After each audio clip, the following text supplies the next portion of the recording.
invitation mo sa kasal. Dapat aalagaan ka niya ng mabuti, Mars. Pag pinabayaan ka niyan, ako ang re-respect para sa'yo.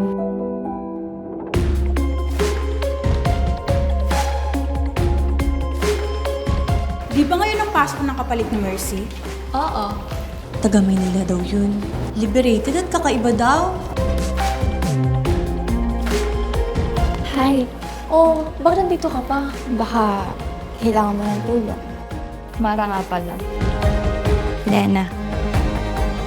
Ba't ka nga pala umalis ng Maynila? Doon, mas maraming opportunity, di ba? Naghahanap lang ako ng tahimik na lugar. Gusto mo kumain? Tara.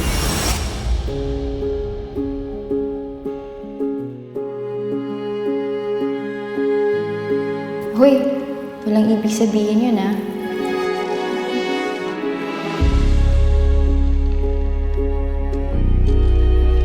Mara, okay ka lang? Ano ginagawa mo, Mara? Tignan mo! Ano to? Hindi kaya ng kaibigan ko. Kaya ako na lang. Grabe. Invited pa talaga siya sa kasal mo ah. Knowing na nagplaplastikan lang naman pala kayo. Hindi ko naman kaya nakikita ka nagkakaganyan.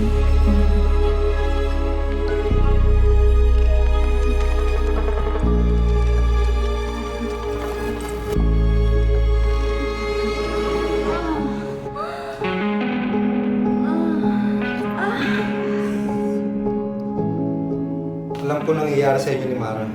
Hindi ka ba nag-aalala? Na baka madamay pati trabaho ni Mara. Huwag si Mara! Ako na lang.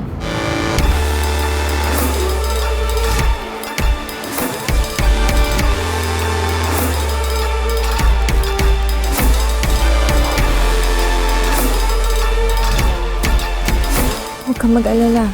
Walang makakaalam.